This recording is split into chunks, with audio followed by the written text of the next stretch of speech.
I know that people should be joining, expecting a couple more, and then we'll get started.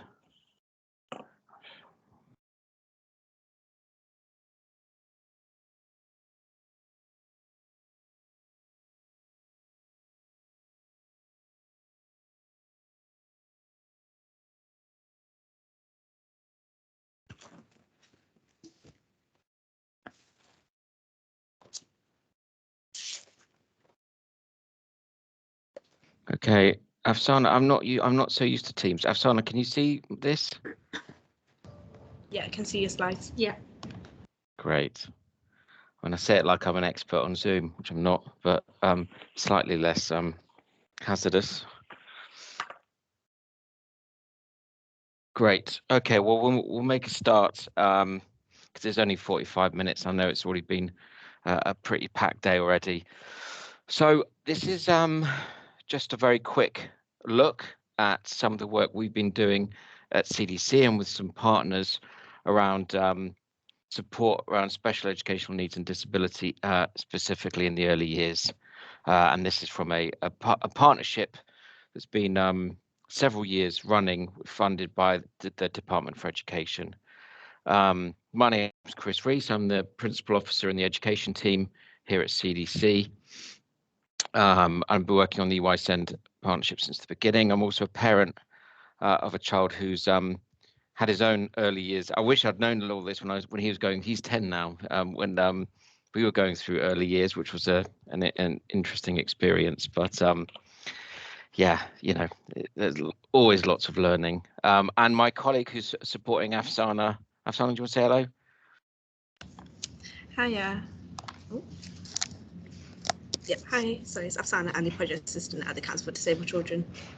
So because of the formatting, I can't really see the chat and stuff. So Afsana will stay on top of the chat, and if there's any technical issues, send a message through to Afsana, and she'll be able to help you out. So what we're going to look at is sort of three sort of sections to it. The initial drivers that brought about this work back in, well, actually, we'll talk about that in a second, but 3 or 4 years ago. A bit of discussion about what we've been doing to date through the EYSEND partnership, and then just to look at some data we've put together recently about where things are going, where things are. I mean, a lot of the challenges haven't changed radically, or certainly haven't gone away, but looking at where the direction of maybe some of the newer patterns that research and statistics are telling us about early years and SEND. If you have questions, I mean, put them in the chat, but I don't think this is a huge group. So if you want to, like I said, I can't see the screens. All I can see is my presentation. So, do pipe up if you want to, if you've got a query or something. But there'll be my email at the end if you want to follow up after this presentation about any of this work we're doing across EYSEND, then, do get in touch at any stage. So the initial, and we'll look at some of these in more detail, but the initial bits of data that we put together, having done an earlier bit of work on early years as just CDC, was around some of the data on exclusions of young children, and it is from schools because the data only exists from schools. So what happens in terms of PVI settings of where children may be not formally excluded, but where there's behavioural issues that lead to them no longer attending those settings. We don't really have much on, but we have at least the data from schools early years exclusions, SEN and non-SEN gaps, specifically around in the end of the EYFS. And the take up of free early education entitlement, which is some fairly long-standing gaps. Some parental insights, which was taken from a review in 2015 called Leveling the Playing Field.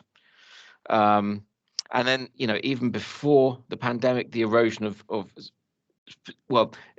support, but specifically some of the support around preventative work. And obviously, as you probably, I wasn't didn't sit into all the presentations earlier, but I'm sure it was being discussed in terms of things like the SEND review, the acknowledgement that a lot of the issues we face across the age ranges for children with special needs and disabilities, a lot of these issues being exacerbated, not so many new issues being created by the pandemic, but existing issues being exacerbated, and that's no different in early years. So here's the data on exclusions. I mean, obviously the caveat at the very end where you think, oh, great, it's gone down, but that's obviously look at the date, and that's when the pandemic started, so that you can pretty much well, I mean, there's a lot of concern of how following lockdowns, children, once they're going back in, and would there be a spike in exclusions? We haven't actually seen that, but obviously it completely skews the exclusion data because there weren't schools open to exclude. So I think if you look at the data up to 2018, 2019, and this is for 4 and 5-year-olds, a fairly steady increase over the last, especially over the last 6 or 7 years. Of major concern. The Levelling the Playing Field survey from 2015, and really, the thing that really stands out from here is the second and third group of bullet points is a really significant numbers of parents feeling that they not having the confidence that settings and provisions would be able to support their children, and then the third settings also not feeling confident around meeting the needs of children.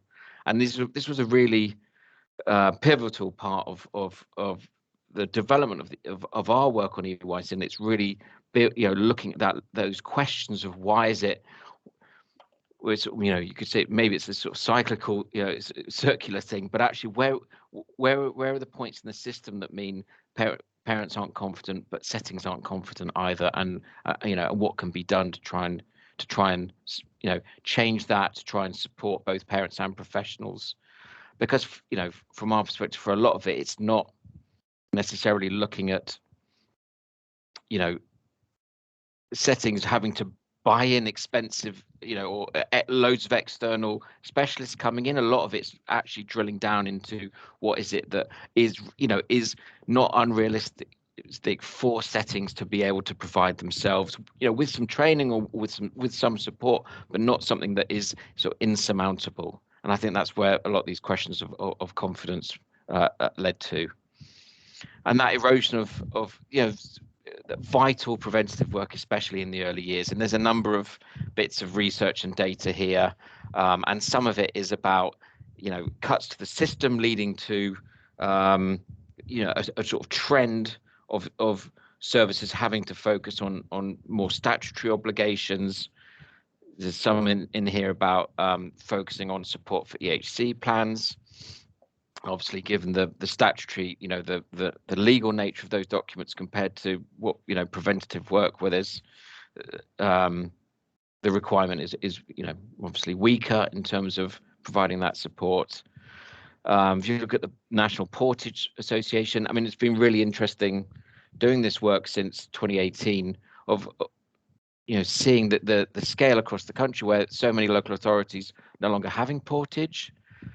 And certainly from my experience as a parent, portage was such a vital step for our son going through, and then going in, that sort of helping the transition, getting into a setting, and you do wonder, with really vital early years services like those going, where is that need? What's replacing that need that vital services like portage, who delivered for years, are no longer delivering, on. So this is a range of research really about that, losing out on opportunities in the early years to provide that early preventative support. So all that together, there's I don't think you need to be an early years specialist to know that there's a fairly compelling argument, but it's useful to have, obviously that kind of data, and we we did an earlier project just ourselves where we worked with some local authorities, and then we were able to get additional funding from the Department for Education to put together a partnership because of some of the nature of the specialisms that we wanted to focus on. It wasn't something that CDC would be able to do ourselves. So you've got Contact. Dingley's Promise came in further down the line, but they're partners now. Nason, colleagues at the National Children's Bureau from the Early Childhood Unit, who cover a broad range of early years work, not just SCN and disability related, and then ICANN and the Communication Trust coming in as well. And I'll talk about what each of them have done. And there's a small link. We have a web page. I'll talk about that later. Make sure I'm keeping to time. Okay, 3:11. Right. So what is the EYSEND partnership? So it started at the very end of 2018, and it was an 18-month project. And because of the funding, we are only able to work in 5 regions, which was the Midlands and north of the Midlands. We did a very focused approach in those areas, but we weren't able to offer anything to the other 4 regions, and that was with that group of organisations, but not Dingley's Promise. Then we got 2 further extensions of a year, and obviously, and I'm sure many of you who tried, that the timing of the pandemic, the lockdowns coinciding pretty much with the end of the financial year in 2020, we had pretty much agreed because a lot of the work in 2018 to 2020 was a lot of face-to-face regional work, face-to-face training, things like that. This whole program we put together, and then sort of within weeks in 2020, sort of, when was it? March 2020, we just had to go back to the drawing board and turn this national year of work very quickly into a virtual year of work. And all of us have, everyone's had that experience. But so that's how it panned out 2 years ago, and then this year we're coming to an end this year. And I say it's mostly virtual because we do have some national events. First one on Thursday in York. Then we've got next Thursday in Birmingham, and then the following Thursday, the 17th, in London. And that's what we used to do a lot of, which was really bringing a lot of people together, everyone from the partnership, to talk about the work we've done. And then we've got national speakers. We've got from Ofsted, from DFE. We've got some journalists coming along, some researchers coming along. So just a sort of day of early years SEND with some workshops as well. So it's the first face-to-face things we've done in 2 years, which, well, for all of us feels like a long time. So the program, even virtual or not, the program pretty much has stayed the same in terms of what we've offered. A huge range of training and seminars, and certainly from partners like Nason and Contact, who do a huge amount of training across the age ranges. That's been a vital part of the work.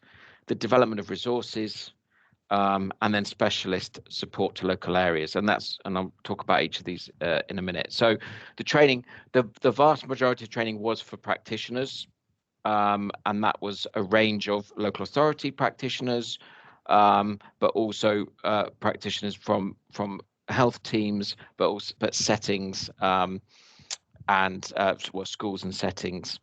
So if you look at the list of theirs, so contact stuff around working with parents and parent carers, a lot of that was with local authorities, whereas the ICANN and Nason have done a lot of stuff around supporting settings and settings managers. So you can see that list. It's a mixture of training programs across over the last few years, with some of it quite broad, that professionals across the piece could attend, and some of it very focused on either supporting local authorities who've got with their wider strategic role, or supporting looking at settings, or the Nason stuff on the settings review tool, which is particularly relevant around, and training for Senkos.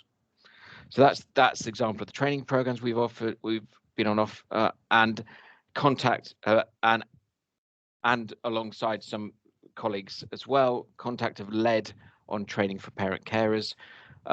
Each year they've done a huge amount, if you see the first list, a huge amount of varied training focusing on the early years, but things like early years education, behaviour, toilet training, meetings. So that's been Contact's core offer, and then they've worked with ICANN and the Early Childhood Unit on some sort of joint training, looking at early language and home learning environment.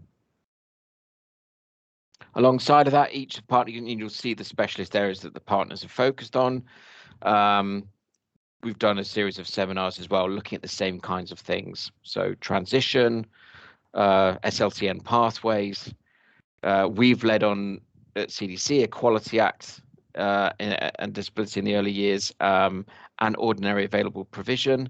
I think, did I see Nuala in the list here? Who there's colleagues in local authorities. This is we initially badged it as supporting the local offer because the OAP stuff sits within that, and there's some confusion around us coming in and just sort of tidying up local offers. But the ordinary available provision is a really specific piece of work where we've, looking at how local areas are collaborating with all the services and settings in their area to really identify and promote what their offer of ordinary available provision is. And then the self-review tool, something we developed very early on that was really at the core. When we used to do lots of face-to-face stuff, it was much harder to do virtually. In the first program, when we used to do regional events, we'd start off with this self-review tool. It's on our website, which really helps areas to sort of breaks down different areas to look at. So working with parents, data, that kind of thing, and it sort of helps local areas work together and prioritize their focus for any kind of strategic development in the early years.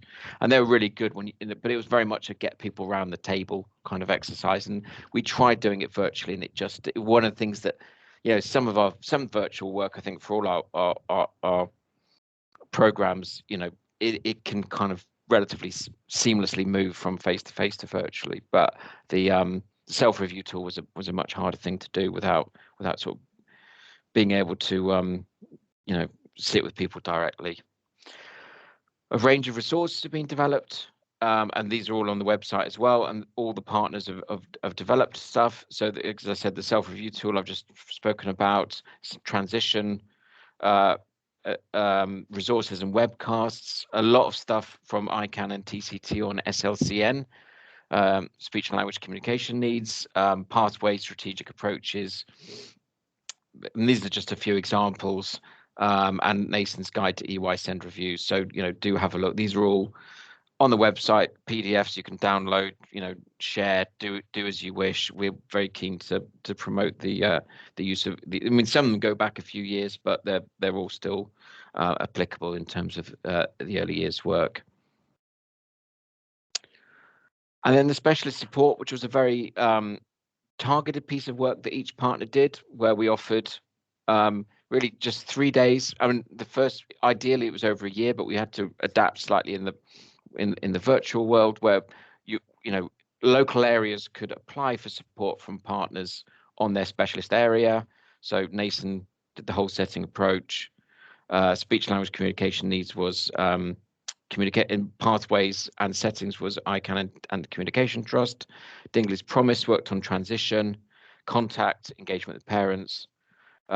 As I spoke about earlier, ordinary available provision was us, and the home learning environment was the early childhood unit. So it was a big sell nationally to say, is your local area working on or interested in working on one of these? And we can offer you a very small amount of support over 3 days. But what we found, and this has been a core part of the program from the very beginning, is even that small amount of support brings in an element of accountability, well, fairly soft accountability, but accountability and steering, expertise in steering. Well, here's some examples around to help local areas really move forwards on this. So it's not 3 days of consultancy where we'll come in and, I don't know, for example, help write your ordinary available provision guide for you. It's more 3 days over a period of time where we'll first meeting, we'll get the ball rolling. What are the issues? What do you want to achieve?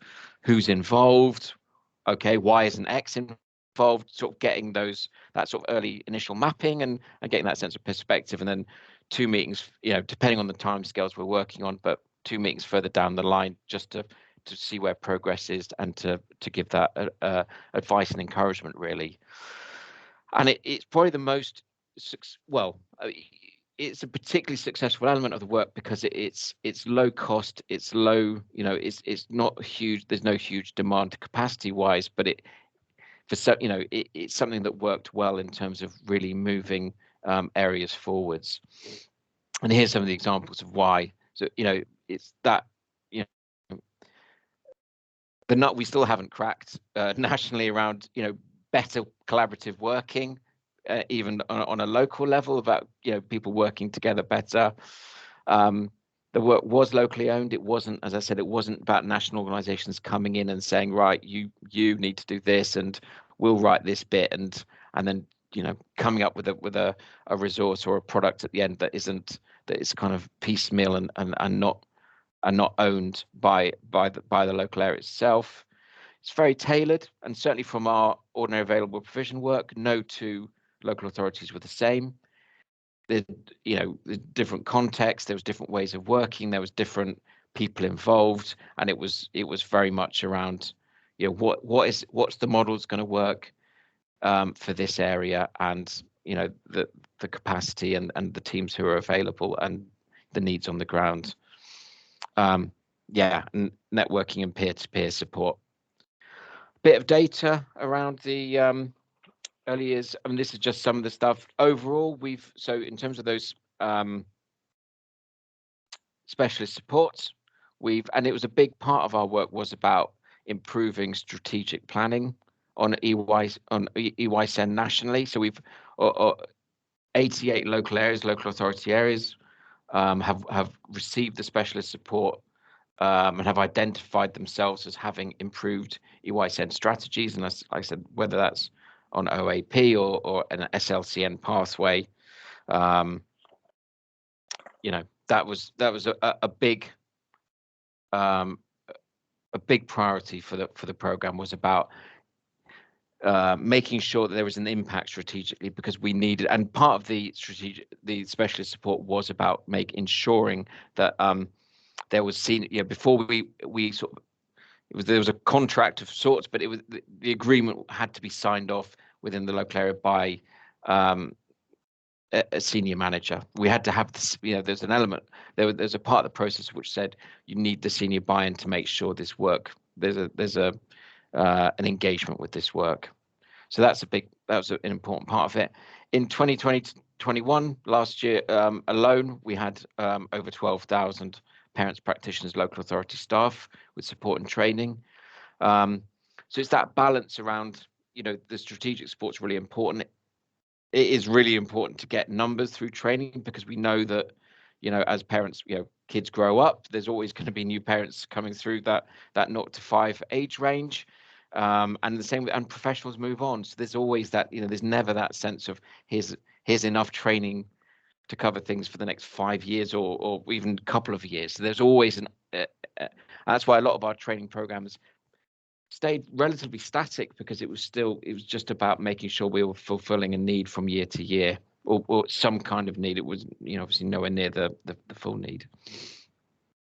The treasure chests were a really nice part of the home learning environment work. So they, a very short notice, they delivered this program at the end of 2020 to 21 on supporting families at home, and each family got these amazing treasure chests, and they did these videos where looking at how the families used them and how the young people explored, and they're really good. They're on the website. They're worth a look if you're interested.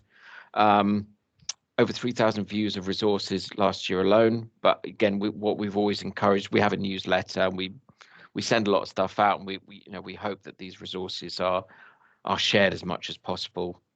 Nab them from our website and do get them round. And even 1 month alone, we had over a huge amount of engagement around, and this is all contacts work, parent workshops, and that was especially, and I think this, and I'm sure a lot of people here have found this as well. It is one of the impact of moving to the virtual world has been much higher numbers for training that we experienced than when we were doing face to face. And I think particularly for parents, when contact were able, and I'm sure they've been doing this through all their training, that being able to be much more flexible in terms of timings. Delivering a twilight session virtually is, without having to worry about where the venue is and how people are going to travel, and who's, childcare issues may be slightly easier as well. We've certainly seen the numbers for the training.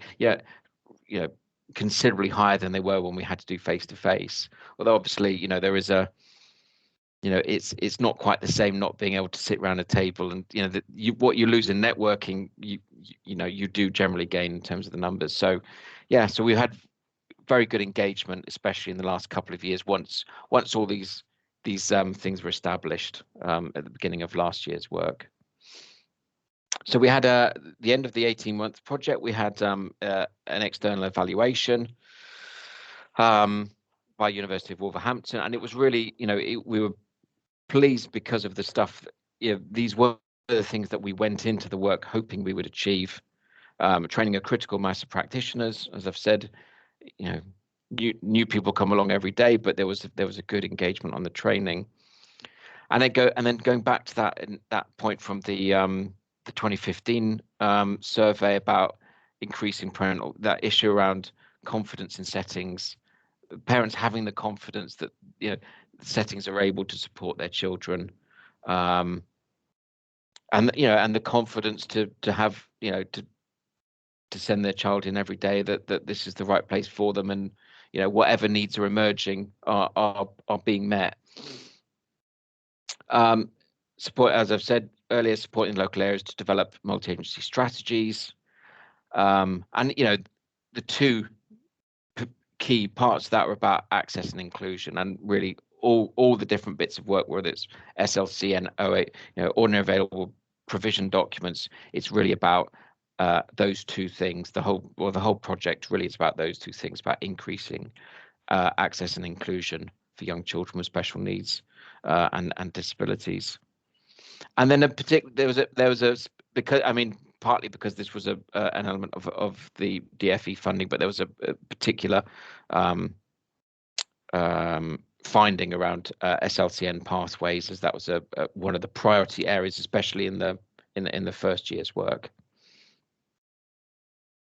So that's the work that we undertook, and we're now at the point of the work's coming to an end. This year's coming to an end at the end of this financial year. We don't, as it stands, have any agreement to continue the work, but obviously, our feeling across the partnership very strongly is that although we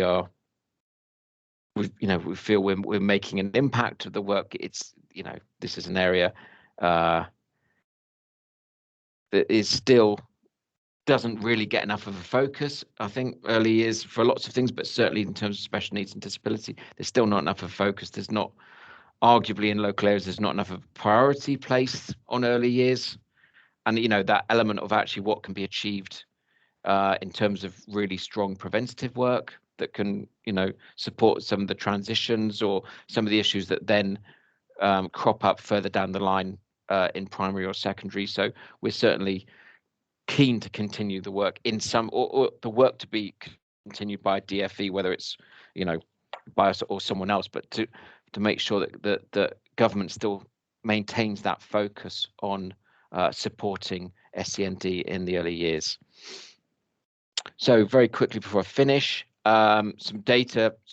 We put together some data recently where things might be going, or I said a lot of things staying the same.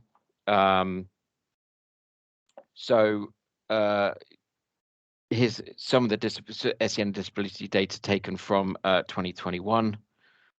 So some of this is going to be affected by the pandemic.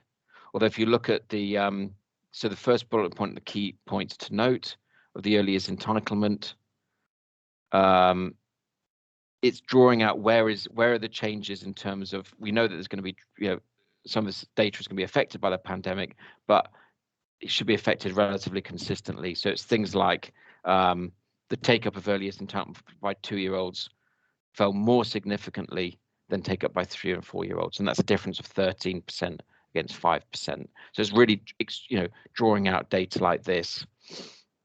We know that take up, that lesser take up of entitlements will have affected disadvantaged and disabled 2-year-olds most heavily.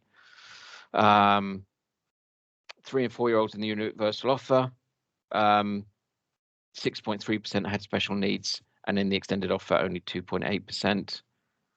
So the surveys, this data raised concerns about, and again, these are not new things, but delays around, concerns around how needs are identified, and that access to specialist support. And again, when we're looking at these age groups, that vital, these vital years of specialist support, where some really solid work that is done with a 3, 4, 5-year-old can be of huge value in terms of what it means as that child develops and moves into education. Implications for the future. These are recommendations from this. You can see the research. Sorry, it's very small writing in the bottom. These are recommendations from some of the recent early years research, looking at support. Really encouraging local areas to really scrutinise their local data on SEND in early years, and looking at that gap. The gap, which we used at the beginning of our work, but these gaps between the take up of universal and extended entitlements for 3 and 4-year-olds, prioritise the narrowing of that gap, and really looking at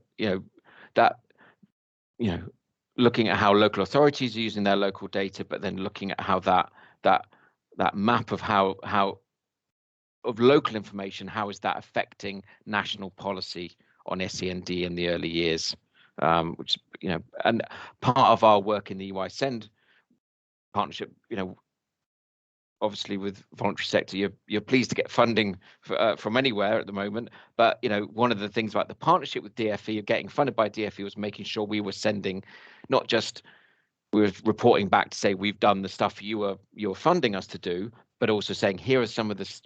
It was really useful having the conversation with DFE on a regular basis of okay, here's our reporting, but also this is the stuff we're hearing on the ground. These are the things people are saying that they're are priorities, or they're finding needs for, and that was particularly relevant and important in the early days of the pandemic, when no one really knew. None of us were sure how we were going to deal with this, and which areas were going to be more challenging than others. And part of our work was about having that conversation on the ground and feeding stuff back up to DFE. So it's about national policy as well as local areas.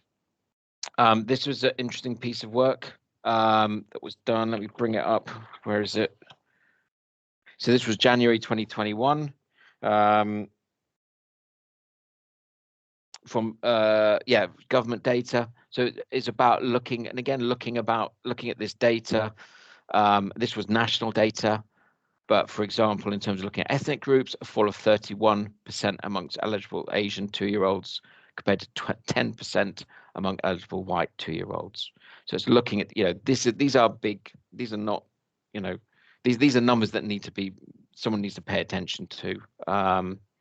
And I think we would want to, if there was certainly some of the information we're looking at now, if we were to be able to put together another EYSEND program, this is this participation by ethnicity is something we definitely didn't focus enough on, and it would be really interesting and important to build this into anything if we were able to do any further work.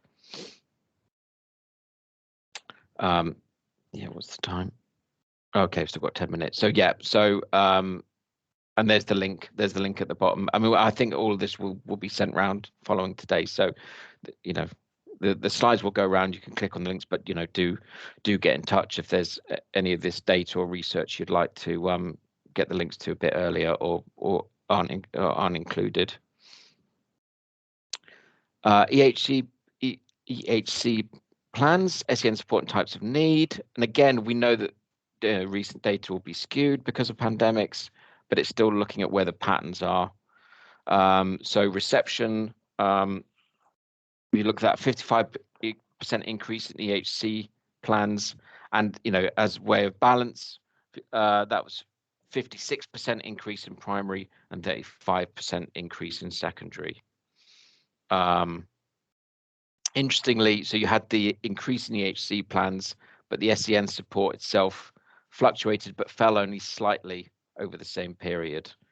And I think a lot of the conversations we've been having throughout the EYSEND work is around, especially in the early years, where is the right, when is the right support getting to that young person, and what is, does that support have to come through an EHC plan, or is it about, for example, if you take the ordinary available provision, is that support actually ready and available in a setting or from the local authority? And this is certainly not about saying there's too many EHC plans, or we need to drive those numbers down. It's not about that. It's about, is the support coming to these young people, or the children and their families at the right time? And is it, because actually if and again, speaking from experience with my son, looking at, we got an EHCP in the early years, and it, is it about families feeling, well, something has been identified and actually an EHC plan is the only route to get what we feel we need? Or is it again about that confidence of saying, well, here are things that have been identified, we've spoken to the local authority, we've spoken to the setting, and actually these are the things that can be done quickly, can be put in place with confidence, without being part of an EHC plan. And I think this is as the and these are the things we hope also, looking at all this stuff, all this data and research will actually, the thing that sits alongside this is what's going to come out of the SEND review in terms of early years, and some of these recommendations, and any of the recommendations. And I think this, I think you've heard all this from the presentations earlier. This collision of all kinds of the national things happening at the moment. It's going to be the impact across all these bits of practice over the next year or so, whether it's guidance or legislation, is something that we need to keep an eye on. But certainly, without losing sight of where early years comes into all this. And then the bottom one, a really large increase, and I've got the specific data here. So in terms of this is EHC plans, but in terms of the primary need, SLCN, massive increase, which is interesting because we know that the early years speech language communication needs are a common need for all children in the early years, but in terms of EHC plans, it's up early years 128%, whereas some other areas like things like SLD, PMLD, these have actually dropped by 30%, 14%, but SLCN has gone up massively, as has, and not quite as high, but ASD is the next highest. So again, it's looking at that and saying, well, why is that? Is that about, again, is it about confidence of that? Is it about the preventative support not being there, or the confidence of support being readily available pre-EHCP? And actually, if this is, when you've got data that's so stark like this, this is a massive need that arguably is not being fulfilled. And, what can we do about that? What's being done about that locally, but certainly nationally, this is the kind of data that shouldn't be ignored. So, okay, good, 5 minutes. So increasing focus on developing capacity at SEN support. And I think that's always, this is not limited to early years. That question of SEN support, and are we doing, there's always so much focus on some of the other types of support, and I think SEN support doesn't always get the scrutiny that it should do, and that's no different in early years. But it's particularly important in early years because it's that window of 0 to 5 where really good preventative work will be a legacy and will have an impact, for years, and it will potentially can have an impact for years and years down the line. And it's getting that priority and that focus in the early years. And again, focus, looking at the data around SLCN and ASD, and something we've seen. I mean, there's a lot of concerns around transition, understandably, during the pandemic, of actually how that was going to work. So we did, Dingley's Promise in particular, did a huge amount of work around transitions within the context of the pandemic. But we know that transitions is, again, it's another one of those examples of a situation that was problematic before, and it was exacerbated, but it's not an issue that will go away once if the pandemic goes away. That really strong, solid transition work of because not so much what's the point, but you can do all this. Let's say we do all this fantastic work in early years. If that transition isn't done as well as it should be, you could just lose so much ground in terms of the support that child then gets as they go into primary. And some stuff on it. So you saw the slide at the beginning about exclusions, and again, this is across the. I'm sure many of you will be aware there's an exclusions and behaviour consultation at the moment. And I think, if you look at these list of bullet points, identifying needs, meeting the needs early, local pathways, transition, these are a set of issues you could have put together 4 years ago in terms of, what the issues around exclusion in early years. But I think the bottom one in particular, and this is something we'll certainly be asking for, and not even just for early years, but we have a certain amount of data, and that data should be drilled down a little bit better, and certainly for early years. And if you look at some of those EHCP data, the same kind of thing, we should be drilling down by SEN status as well, and different types of need. So 2 minutes left. Sorry, this has been very talking about our work, there wasn't breakouts and we didn't have chance for group discussions, so apologies. This is a very quick look at some of the main issues before, during, after our work on early years. Let me close this now. If anyone has any questions right now, please do pipe up. Otherwise, do get in touch with us at any point if you'd like some more information about the early years work. All the resources are on our website, so do go and have a look. But yeah, do get in touch if anything isn't clear. Chris, there's a comment in the chat asking if you think families can feel confident that they will get support that they need without an EHCP. Depends where. I mean, honestly, depends where you are. I think some areas are, certainly from our work around OAP, ordinary available provision, which is the absolute cornerstone, I would say, of making sure that good support across the board is available before EHCPs. I think in some areas, yes, and probably in some areas, no. And that's that's what's one of the things that's driving the numbers. And again, there will be no one here blaming parents for going for, if it's a case of, if in doubt, why would you, as a parent, why would you risk not doing as much as you can for your child? But I think, that's part of our work around the OAP stuff, has been around, part of this is not just about developing a good local ordinary available provision and local structure of support, but it's getting that out there and understood by parents and understood by settings, so that people feel confident in it. Because if people aren't aware that you've done all this work and it can have an impact, then they're not going to go down that route because they don't feel confident enough in it. So I think, like with so many areas of support and our experiences in terms of what's available for SEN and disability, it really, yeah, it definitely varies from area to area. Great. I can see the chat now. Anyone else? But do yeah, do get in touch if you're interested in the EYSEND. Do get in touch. Very happy to have additional chats.